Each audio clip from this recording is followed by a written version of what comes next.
We come to Berlin, we American presidents, because it's our duty to speak in this place of freedom. Mr. Gorbachev, tear down this wall. Welcome to the Fidelis Leadership Podcast, a place of learning for those who aspire to leadership excellence. Here's our host, Mike Etor. Andrew Sridhar is a graduate of the US Naval Academy and a former Navy SEAL officer with combat service in Iraq. He is a graduate of the prestigious Harvard Business School and has served in various roles on Wall Street and in companies that range from large, well-established firms to new entrepreneurial startups. He now serves as an executive coach and mentor and developer of leaders at every level, and is a keynote speaker sharing his experience, insights, and advice on effective leadership practices, resilience, and adaptability. Andrew has a rich and unique background. I've been following him on LinkedIn for several years, and I'm just so grateful that he's agreed to share his wisdom with us today. Andrew, welcome to the Fidelis Leadership Podcast. Mike, phenomenal to be here. Any time with you is a good time. Well, Justin, thank you so much for that. And full disclosure, folks, Andrew has a podcast. We'll mention that at the end so you can get that link and go watch his good content. And I was a guest on his podcast a few years ago. So returning the favor, and I've been meaning to do this, and I'll steal a little bit of thunder up front. Andrew is also on LinkedIn, creates a lot of great content. I love his stuff, and you will too. So with that, the intro is very brief. You have a very, very rich background in the business world and at the executive level and all of that. And so it couldn't do you justice. So just give us another couple of minutes. What more do we need to know about Andrew? Sure. I'll thank you for that gracious intro, Mike. I'll detour a little bit from maybe what the expected answer is from people. And because for me, the story starts, of course, when I was younger, growing up in Florida, near the water, as the oldest of 7 kids, to a woman who almost became a nun because she believed in service so much, and eventually became a nurse, and my dad was a doctor, and so had an upper middle class upbringing, but to a man who was brushing his teeth with his finger growing up, with his brothers and sister in India.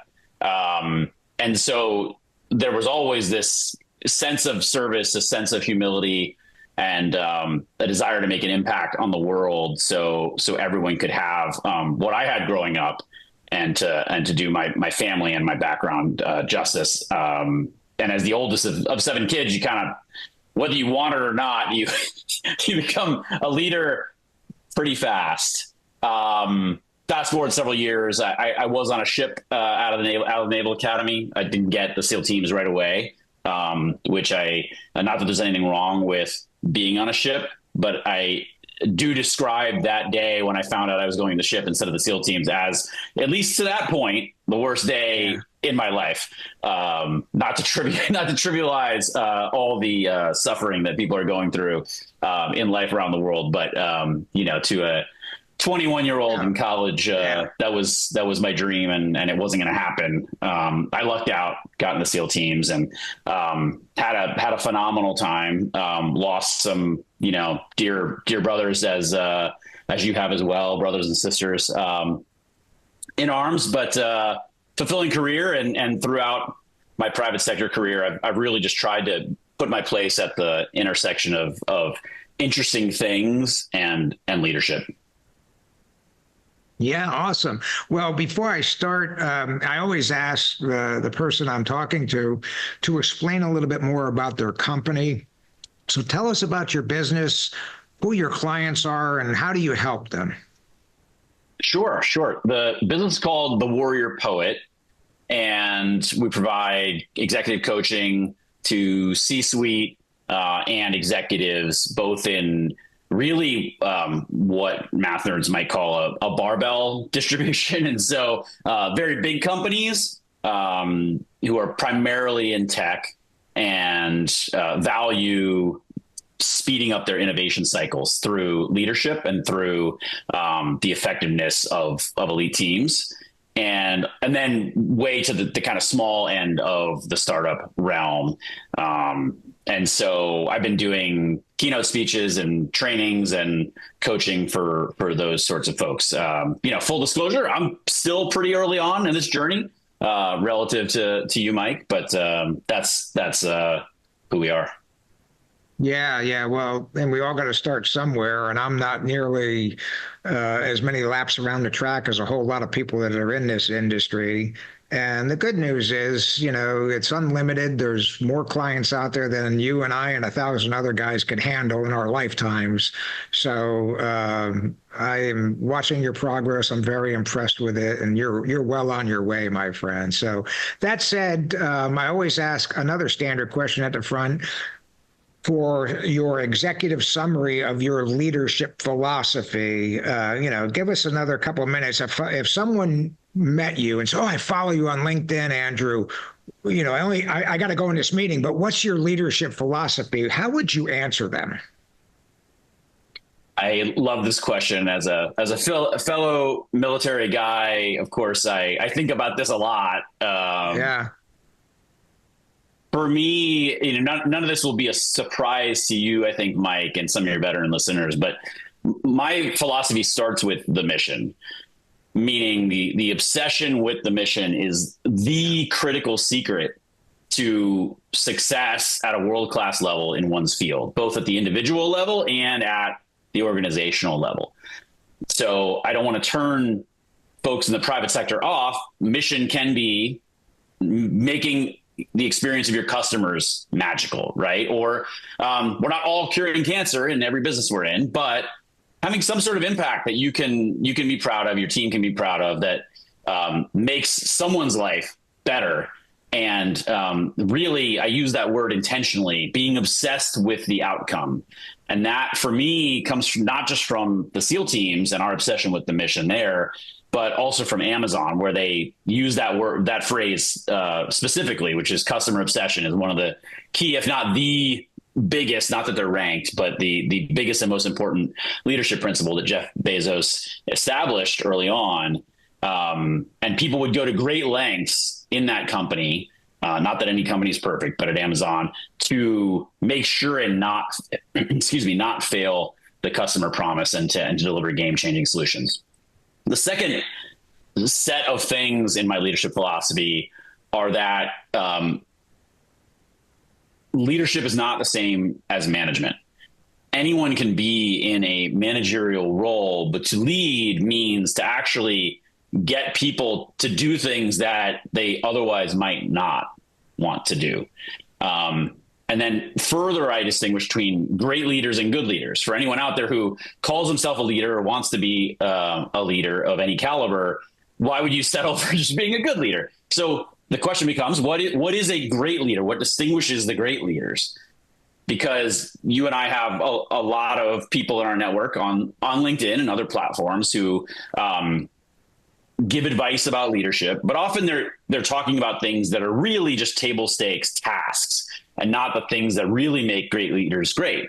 And those things to me are vision, guts, and the ability to influence. I credit my roommate in Baghdad in my 2007 deployment with the vision and guts kind of couple there. And immediately I was just like, oh, that's it. And I put it in my business school essays, and maybe that's why I got into Harvard. And that the guts part specifically is so rare. I don't know about you, but in the private sector, I've seldom seen people with actual courage to do what they believe in, to do what's right for their team, to call people out tactfully, but call people out regardless of rank when something needs to be called out.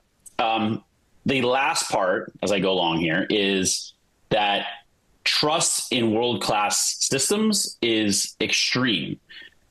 We talk about extreme ownership a lot with my brother and fellow SEAL, Jocko Willink, and another fellow SEAL, Leif Babin. And I fully believe in the ownership piece. That's critical. And I think that comes with obsession with the mission. But another thing that's extreme in those systems is trust. It's something we took for granted in the military, regardless of whether you were a SEAL, a Marine, on a ship, whatever, but is actually pretty sorely lacking in most organizations. Yeah, I agree. You said a whole lot there, and you're singing my song. I love it. I agree with everything you said relative to, good leader, great leader. I believe, and I'll let you opine on this. I believe that, I'm sure in your experience in the SEAL teams that I've read a lot about it. I know a bunch of SEALs, and they always say, Mike, at the first day of every class, there's literally a few world-class athletes in there, Olympic swimmers, this and NCAA champions. And almost every SEAL I know says, I'm looking around the first day and I'm looking at these beasts and I'm like, oh my God, what am I doing here? And you know where I'm going with this. Invariably, the guys with the big resumes are gone. The physical beasts are gone. And the little skinny kid that never saw the ocean before is still standing at the end of the course and all of that. So I believe that much like athletic talent, musical talent, math talent, any kind of natural talent, I do believe there are people born with leadership aptitude. That they're the seventh grader that can get high school kids to listen to them on the bus to aggravate the bus driver, which by the way was me. I started in that. I started in that show. The bus driver hated me, But I also think that if you have the willingness to study and put in the reps, I think that you can not only be a good leader. Statement of the obvious. I think you could be a world-class leader, not necessarily in a world-class organization, but I think you can be an exceptional leader in charge of the mailroom, the loading dock, a small team, a small section, a department, or whatever. I just think you're limited to your leadership capacity and ability to get things done and influence. We are our own kind of governors on that engine. Your thought? We're our governors on our own engine in so many ways. You're absolutely right about that, and I agree with everything else as well. And I'll build on it. I actually, coming into this conversation, was thinking about that age-old question of are great leaders born or made? And as I was thinking about that, I actually thought about a schoolyard playground sort of situation. I was literally going to use the exact same example. Clearly, some people they have the drive and ability to lead from birth or some early age, and others don't have that as much. And that's okay. That doesn't mean that the person who has that proclivity is going to be actually great as they grow into an adult and into their career. Nor does it mean that someone who doesn't have that can't be great either. Like you said, there's plenty of people who enter SEAL training and they are not the best runner. They are not the best swimmer. They are not the best in the obstacle course. They even maybe struggle with some of the more academic things that you actually do, because it's, there are some actual academic things like dive medicine and all sorts of stuff like that you have to do.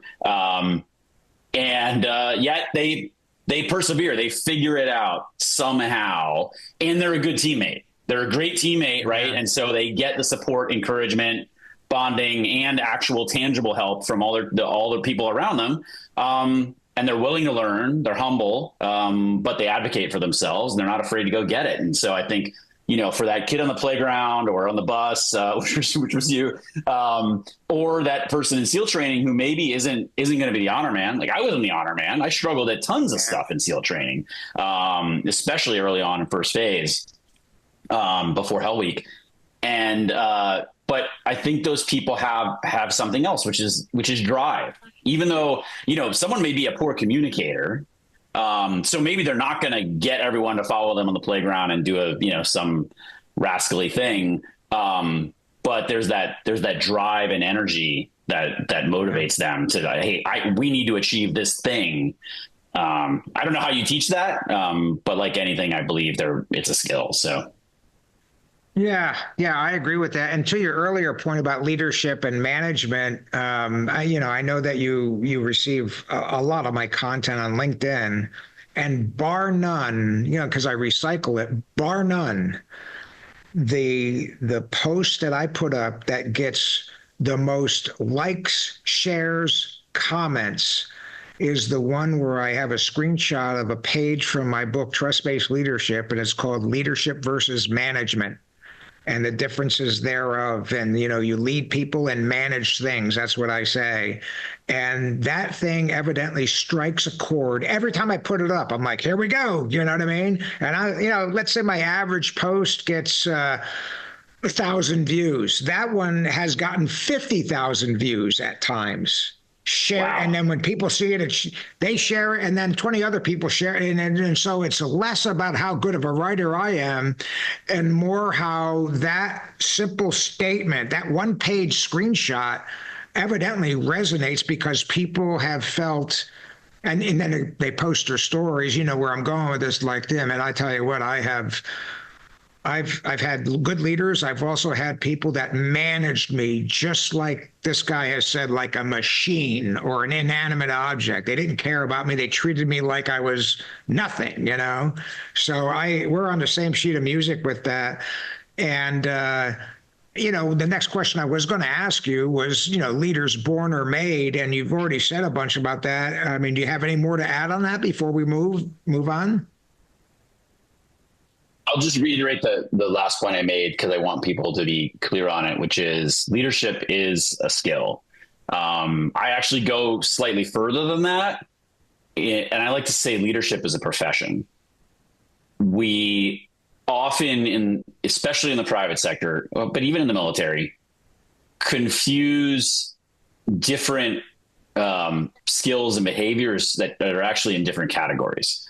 And so you have what you do as an individual, how you run your life, your human operating system, as as tech bros like to say, for better or worse. I try not to identify as a tech bro, but then I looked on paper and I'm like, actually, I think I fulfill all the requirements.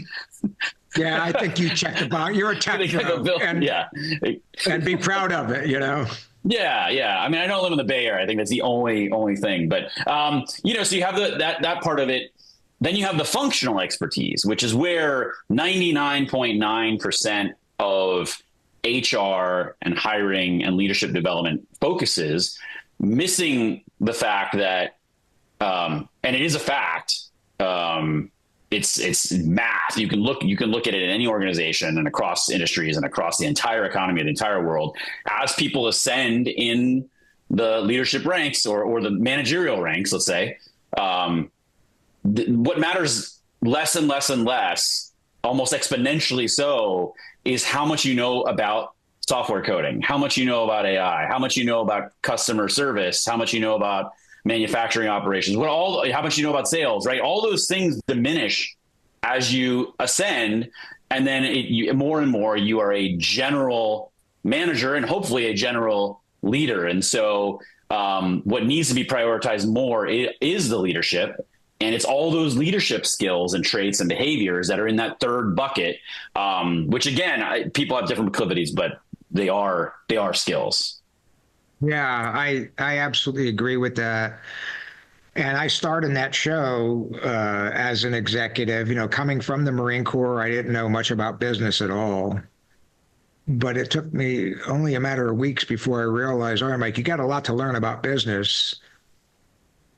But your leadership experience in the Marine Corps is very applicable here. And then as time went on, I realized it's not only applicable, it is every situation that I could face in the business world, I've already faced in one form or fashion. So to your point, leadership is leadership, and we're dealing with the human element, the human operating system. Human nature has not changed for forever. And I don't think it ever will change. Certainly societies change and all of that. But I don't know if you're aware of this, Andrew, but I collect old leadership books, some of them going back a couple hundred years. I buy them on eBay and all of that. And so I've got a bookcase full of them, and they're fascinating. And the analogy I use is a medical school student of today, when compared to a medical student of 5 years ago, 50, 500 years ago, or a guy that was looking at Michelangelo's drawings of the human anatomy. Certainly medicine has changed greatly, our knowledge, but they're all studying the same anatomy, the same skeleton, bones, muscles. And I find that no matter what book I read, no matter what system I see out there, and I've studied a lot of them, Patrick Lencioni, Peter Drucker, the core skeleton, the muscles and all that of every good leadership program is all the same. It really is the same. Yeah. Fundamental treatment, of human beings and all that. Any thoughts on this? I love that. If you saw my eyes dart down, it's because I was writing. I was taking notes for myself, even though I'm the guest here. I love the skeleton, bones, muscles as almost like an analogy. And so you should write a post on that if you haven't already. But I may as well, and I'll tag you. But I mean, in a way, the first sort of reaction is, well, if so much of this is timeless, right? Doesn't that, put you and I out of a job, right? If all this information is so accessible about human nature, about how to move people to do things in ways they couldn't imagine, if all that's out there, right? Why isn't it sinking in? And I'd be curious what you think. I'll opine, which is it's because of human nature. It's because not only are people, naturally we're ignorant about everything, right? Until we learn it. That's one thing. And people don't prioritize the leadership aspect, especially today when fewer and fewer people are in the military or I'm not saying the big, huge conglomerates and big, railroads and things like that were great. But I think there was that sense of teaching general management. GE prided themselves on that for the longest time. Yeah. So people don't get exposed to that. Meanwhile, there's that human nature I mentioned, which is fear and selfishness in themselves. And so traditionally, the way we promote people in the United States economy is, okay, cool. You were a great analyst. You produce your reports on time. You wrote your SQL well, you analyzed the charts and answered all our questions, of the executives when they had it. Cool. Now you're going to manage some other analysts. Okay, great. But no one has asked that person, do you actually want to lead people? Do you have any proclivity to lead? Do you have any integrity? And we're going to help train you how to do these things. And not only that, but we're going to set a great example for you about how to do that. And almost none of that is actually in place for that new manager. And so the first thing they do is emulate what they see, and they don't know what good looks like. So they just emulate what they see. And then the second thing is they have to look out for themselves because they don't know a better way. Yes, I agree entirely with that. So I'm going to my response will be some statements I'd like you to opine on. You already really have in advance, but I find in my experience, so I entered corporate America in 1999, retired from a publicly traded company in 2013, and been in the coaching space and leadership development space ever since. And so I have found unlike the military where we come from, to where, there's a lot of leadership training, formal and informal, I find in corporate America, there is almost no leadership training or development, zero. I trick CEOs. I'm like, wow, that's great. You got a good business. I mean, what's your budget next year for capital expenditures, new plant facilities, machines? And they can tell, oh, 32 million. I'm like, that's great. Now the guy already told me our core values are people, the classic, our people are our greatest asset. So I'm like getting them, luring them in. And I'm like, that's great. Oh, it's awesome. It's awesome. I said, so what's your line, what's your budget for leadership development next year? I have never heard an answer, and this is a few dozen answers from a few dozen CEOs. I have never heard anything other than this. Zero. They look at me like, right. I'm like, Fred, do you understand what you just said? You're thriving. Your people are your best thing, and I believe it, but you're not training leaders, And then right. I hit them, this Fidelis corporate mug that I give to clients has a quote on the back of it. And the quote is, for the untrained, leadership is a school in which the tests are given before the lessons. And so I know you agree with that. You've seen it on my LinkedIn before. And I ask these CEOs, think about it. You're here, you're a survivor, you've had no training, but you made it. How many mistakes did you make as a young guy? Looking back, you're like, if someone would have just told me this and trained me, I could have avoided the same mistake that people have been making for decades and all that. And they're all like, yeah. And then some of them, of course, hire you and you put together a package and all of that. So it is definitely a dysfunctional family. And relative to what we do, if someone says, well, Andrew, Mike, why the hell should I hire you? It's all out there. Mike just said all these books. I just need to buy any book and follow it. Well, you can do that. There's the amount of materials available today for self-study are unprecedented. I'm still pissed off that YouTube didn't exist when I was young, because I'm on it every day learning about stuff, Yeah. So do you need someone like us? No. But what we serve, and I don't want to put words in your mouth, I say what we serve is, we take that anatomy and physiology and then some art of medicine, because every body's different and every prescription will affect the body differently and all of that for the same disease. And we package it and we present it in a digestible format that greatly accelerates a leader's comprehension of the science of leadership, the bones, the muscles, the joints, and all of that. And then we sprinkle in some of the art of leadership. But what happens out there, Andrew, and then I'll shut up, is vast majority of corporate America says, great, you're a great sales guy, you're a leader now in charge of 40 sales guys or whatever, you're showing promise, we're going to put you in charge of a department now that you had a team that did well, and just go figure it out. It's like sink or swim leadership. And unfortunately, a lot of people sink, and so I don't believe in that sink or swim, because we lose a lot of good people along the way. And worse than guys getting lost or fired is the people that are living underneath them in their departments that are suffering under less than effective leadership, not good leadership, toxic leadership. So that's what people like us can help guys do. I say we flatten the learning curve greatly. Your thoughts? Yeah, 100%. So I grew up playing tennis, having grown up in Florida, along with other sports. And so I think about it this way, right? If you want to learn tennis or get better at tennis and you're a beginner, yeah, you could watch YouTube videos, or you could play the people in your neighborhood and maybe find that best guy in your neighborhood or whatever. Sure, you can join a team, blah, blah, blah. But if you really want to get good, then, you would go get a coach.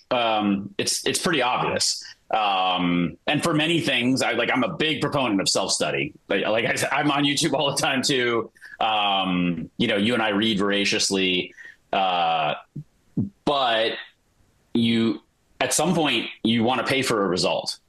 If I want my yard mowed and I don't want to do it, I need to pay someone to do it. I don't pretend that it's necessarily fun or easy. And if it's not worth my time, then you pay and you be happy with that exchange. I think sometimes when it comes to consulting services, coaching services, people are reluctant because it's a little more vague, it's a little more abstract, and frankly, I think they underestimate the complexity of leadership and the depth of training and experience that a very small portion of people like you and I have that they don't have, and they don't know what they don't know. Right. I was in the Naval Academy for 4 years, and I'm not saying everything we did there was productive, because a lot wasn't. Our parade's really productive. I don't think so. I will die on that hill. Maybe you would disagree because you're a Marine. You guys like your parades, but the amount of leadership stories, dilemmas. It's not all doctrine. There's a lot of pattern recognition. So we studied a lot of vignettes and discussed, had a lot of case discussions about situations. Sometimes there's no right answer, but having grappled with those tough situations and dilemmas time and time again, you develop some muscle memory, and you develop some points of view about how to do these things. And so if someone really believes that leadership is important, and they come to understand that, okay, it's not all easy, we can't take it for granted, then you pay for a result, and you get what you pay for. Yeah, I agree. Well, I want to tighten the field of vision now on our discussion, because it's not often, Andrew, that I get somebody with your experience, both at the executive level in big companies, small companies, but also, teaching and mentoring and developing and observing executive teams across, the corporate America landscape. So I want to talk now, assuming that we've got people listening and watching this that are in executive roles and want to get better, or people that are not in executive roles, but they see the big guys and big gals up in the C-suite, and they aspire to that one day. So you have worked with, observed, trained so many executives. It's a two-sided coin of a question. Are there any traits, habits, whatever, that you think you seem to have found that most of the very best leaders seem to have in common? And then I'm going to follow that up with, I'll just ask it here. Then I'm going to say, all right, you just listed all your observations of the very best. Are there also any traits and habits and lack of skills that ineffective, bad, maybe even toxic leaders also share? So let's start with the effective ones first. Sure. I'll try not to take too long, because everyone's eager to get to the toxic stuff. That seems to be the word of the year. The word of the year right now. I would say I like your breakdown of traits, habits, and skills. On the traits front, I have to start with integrity. It's what we started, on July 2nd of 1996, when I showed up at the Naval Academy as a civilian, and, within hours was in the military on induction day. It started with integrity from day one, and that's just table stakes. And we're all human; we all make mistakes, but you have to have that some critical mass of integrity and take it seriously. And then a lot flows from that, just like the mission focus does. Great leaders and people who are successful. And by the way, those things aren't the same thing. You can be a great leader and also not successful in the private sector. And so, maybe we'll get to some of those things in terms of advancement, promotion, that kind of stuff. But the people who are great leaders, they care and they show it. And I don't mean just about, business metrics. They care about the people under them. We learned very early on as officer candidates to really take an interest in your people, know about them, ask them how they're doing, and actually want an answer, know what their family situation is like, or lack thereof, and what they do.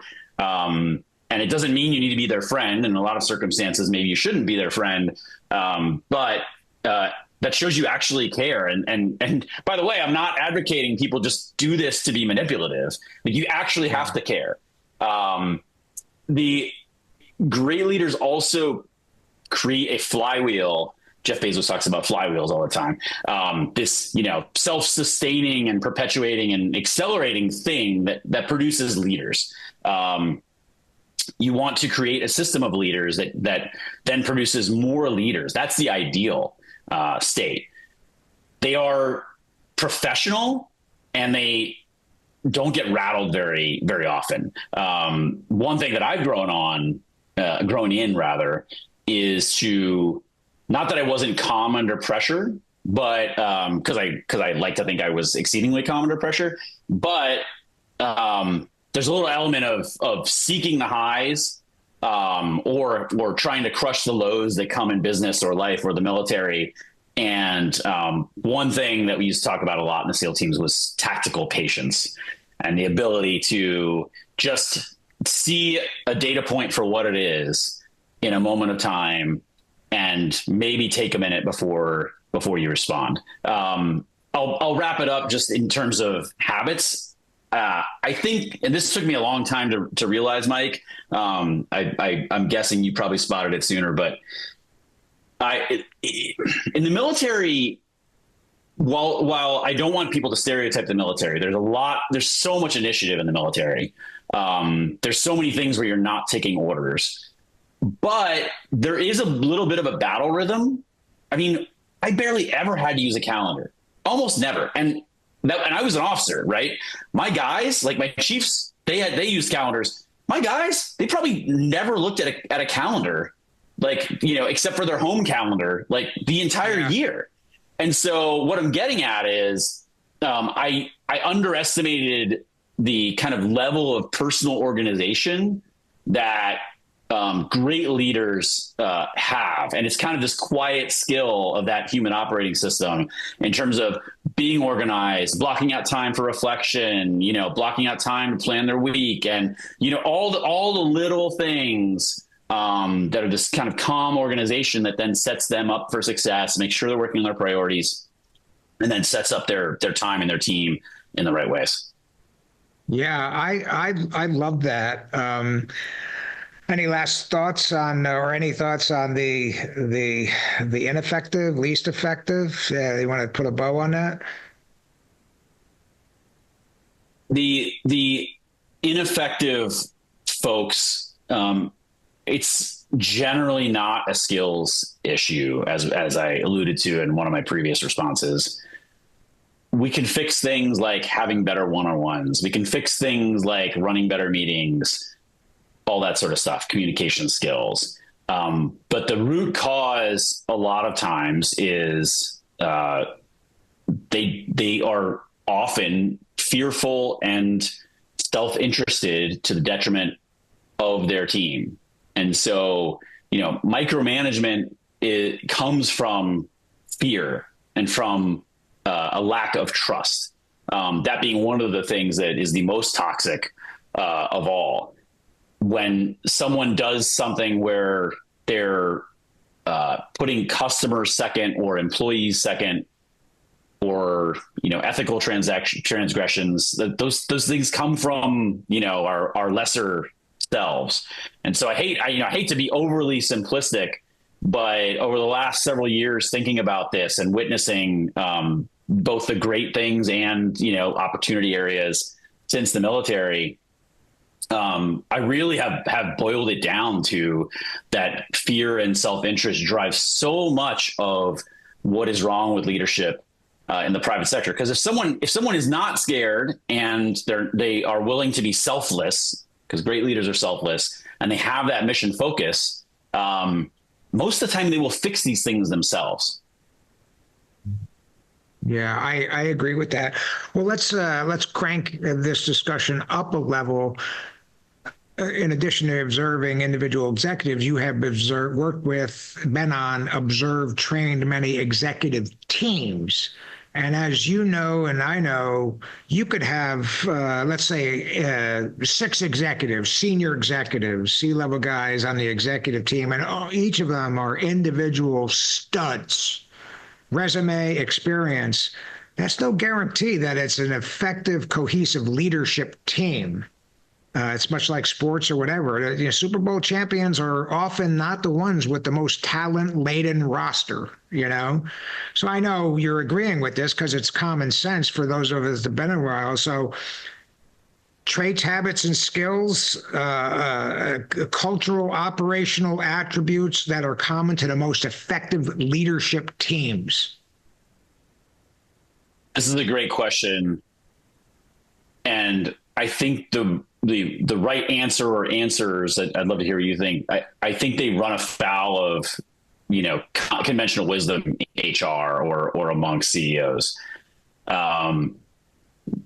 We benefited so much in the military from having a common cultural background. I don't mean culture in terms of ethnicity or politics or religion or anything like that, but through basic training, and then for officers and NCOs, the additional training you go through, there is a specific military culture. And, for me and the SEAL teams, the culture and ethos is so strong that, like, if you don't ascribe to that, you're not showing up at a SEAL team.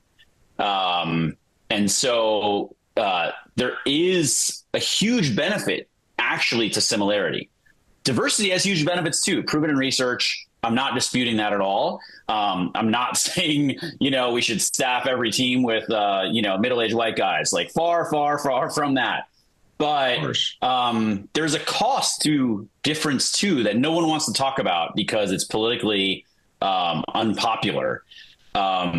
But you can easily, any thinking person can think of extreme examples, right, where there are language issues or communication differences, and then like very quickly it becomes clear, okay, yes, there can be friction there. And so it's finding that balance and using what I call, like, I like to say, putting together an elite team is like putting together a Michelin star worthy dish. It's equal parts art and science. There's a lot of creativity and a lot of mixing and matching of personality that needs to take place. And having a blend of personalities is useful, right? You don't want all the kind of people who just want to be right all the time. And in fact, I would say that the teams that cohere very well, in my opinion, are ones where there are very few to no people who have to be right all the time. They might have strong opinions. They might argue and yell at each other, which I've been in cultures like that. It's not right for every company, but being able to express your differences is a huge part of being successful. How you do that, again, up to that culture, and you don't want to be abusive to people. But even in those places where we were yelling at each other, I mean, I can viscerally remember a time where a senior chief SEAL and I were yelling at each other at the top of our lungs, almost in front of everyone, which is not professional, but it just happened. But at the end of the day, like, what we wanted each was the best thing for the guys and the best thing for the mission. And we sorted it out. And the next day we were fine. So sorry if I rambled there, but No. I love it. And relative to what you're saying, first of all, I agree with everything you're saying.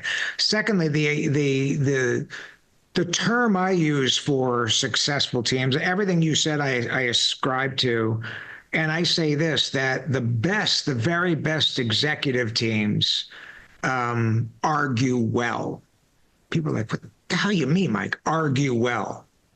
And I served under a very legendary colonel one time. He was my MEU commander, Vietnam vet, as an enlisted guy. He was the real deal,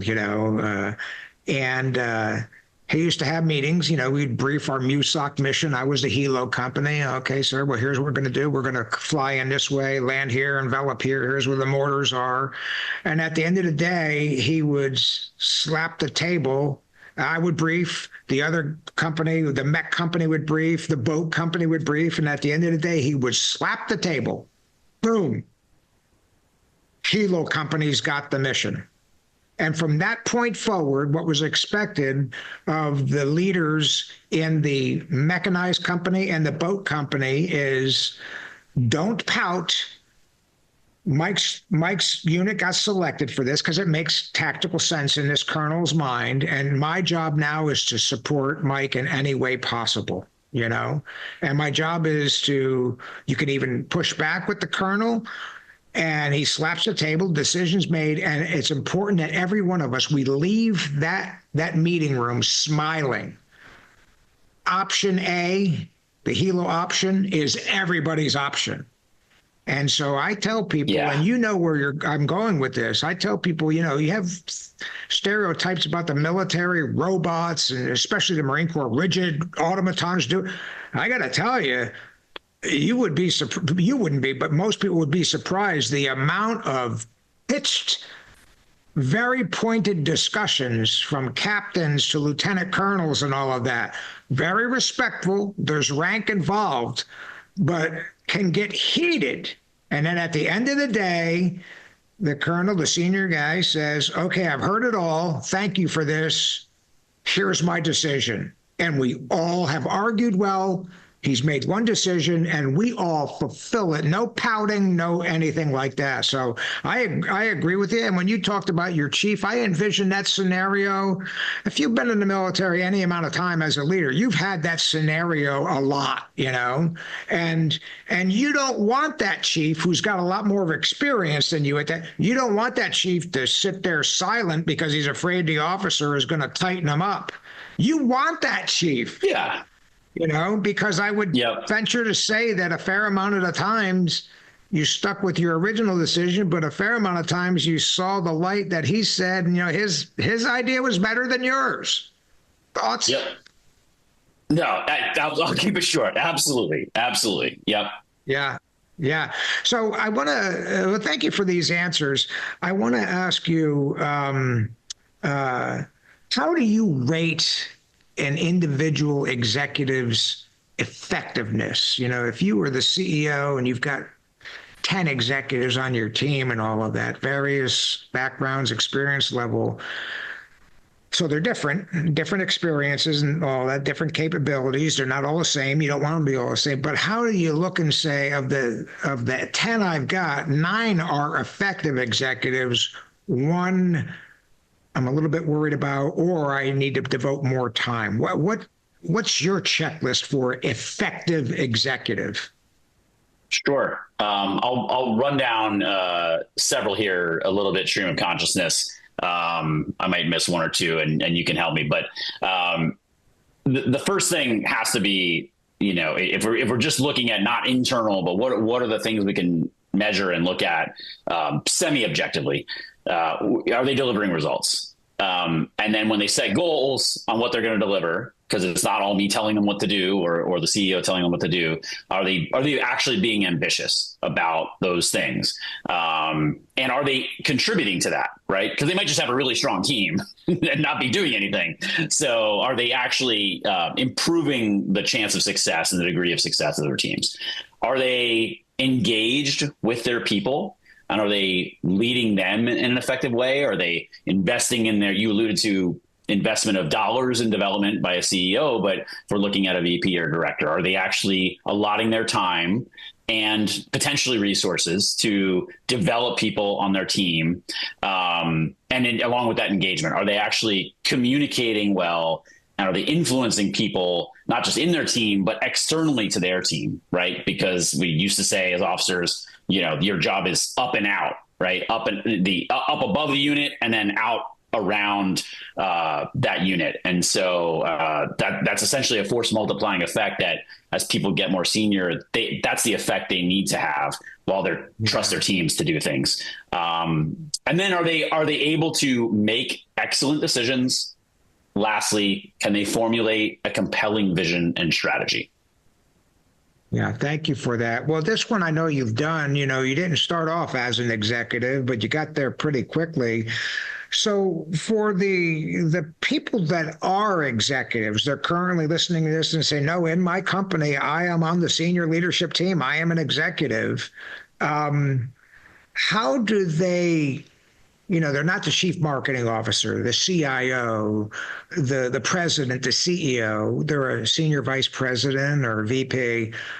How do they distinguish themselves that allows the senior folks to say, this guy is the heir apparent for the next chief marketing officer. This guy is on the executive team, but this gal has C-level potential.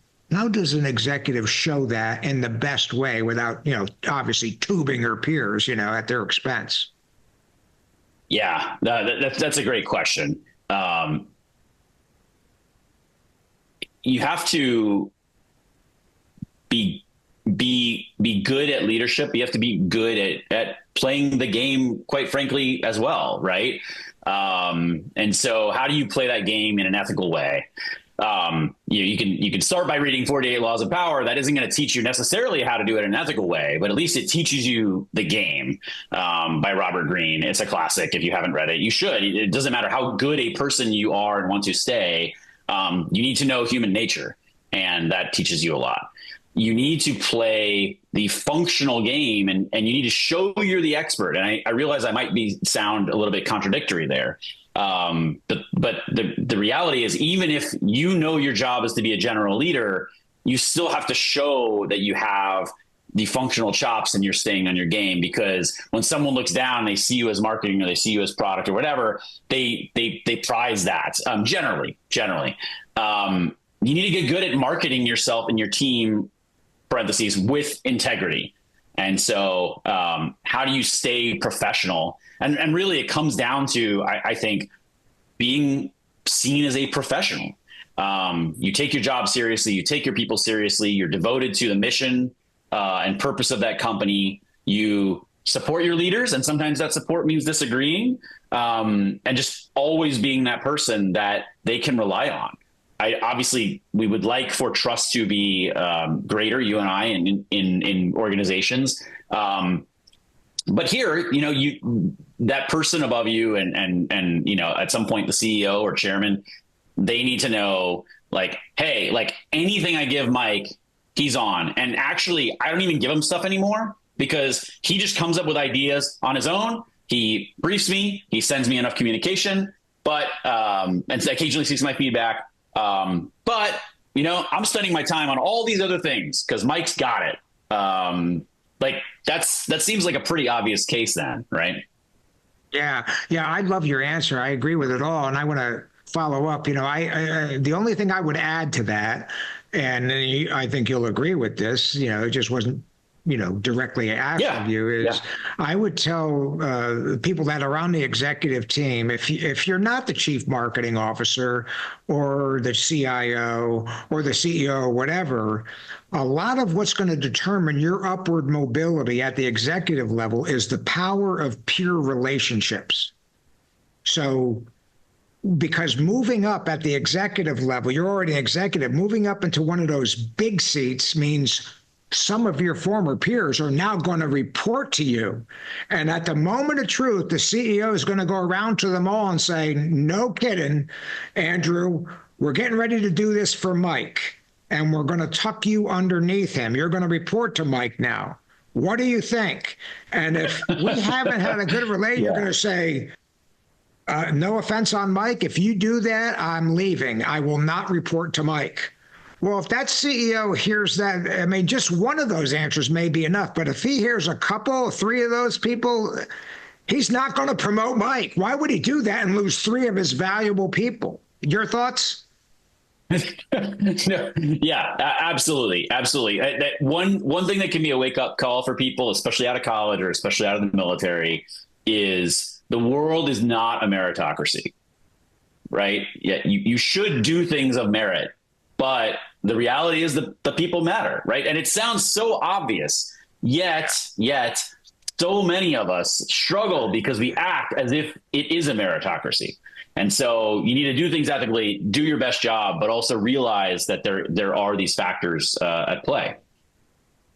Yeah, I will. And I thank you for that. And I'll just follow it up for this for the viewers and listeners. In the corporate world and as an executive coach, I have personally seen a dozen or so instances where a person that they wanted to promote to a higher executive role would have done a great job. They could not do it because he not only failed to cultivate good relationships with his peers, in some cases, he did just the opposite. He stepped on them, subverted them, talked trash about them, And I've seen, those are the extreme cases, but I've seen otherwise deserving people that didn't get promoted. And sadly, sometimes I don't think they ever found out about that. That, hey, we wanted to do this for you, but the people that we wanted to report to you wouldn't do it. They wouldn't stand for it, which is a failure of leadership to provide that kind of guidance to that executive or that person. So anyway, thank you so much. Listen, our time is up, Andrew, but I can't let you out without asking you the fantasy question I ask of everybody. If you were able to bring back one leader from the past, spend a day with that person, who would it be and why? So I might be anchoring my response on an episode I just listened to of The Omnibus with Ken Jennings, the Jeopardy guy, and John Roderick, which is a great podcast. Totally not leadership, so don't listen to that for leadership. But they did an episode on Spartacus, and I remember seeing the movie Spartacus with my dad when I was a kid. And it was one of the, for anyone who feels a sense of mission and justice in the world, that movie and that story is so moving. And I remember being so moved by that and motivated by that at the end, throughout the movie and the end. And so, it was fun hearing this episode of this other show, and the details of at least what they think actually Spartacus did. It's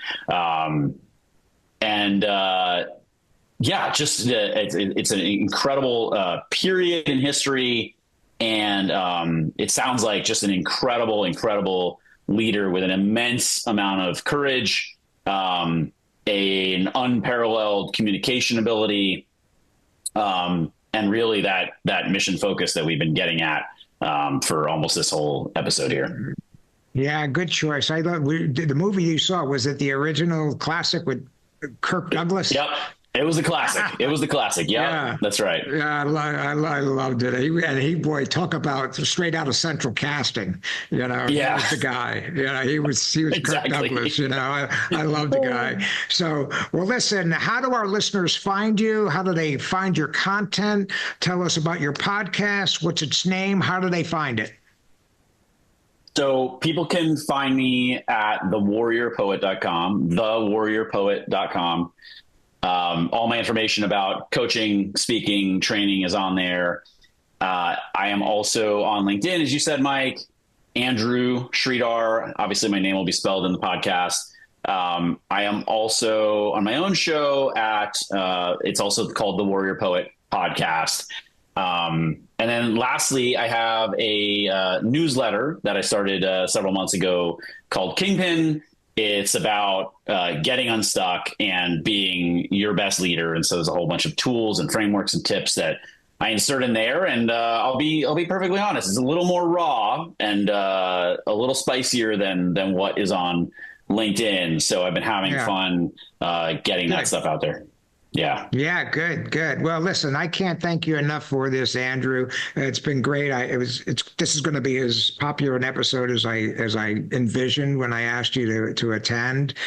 So thank you, first of all. Secondly, I selfishly ask that you consider coming back someday and doing another one. I would love to. Anytime, Mike. And this has been a real pleasure. It's been awesome talking with you. Well, same here, and I'll let you go now. I know you have another meeting, so do I. So with that, as always, I always tell people, go forth and lead well, and I know you will. So thank you so much, Andrew. Thanks, Mike. We hope you've enjoyed this podcast. Please subscribe, rate, review, and recommend to your friends. Please visit our website at fidelisleadership.com and sign up for our leadership newsletter. Until next time, remember the words of the ancient Greek philosopher Pericles.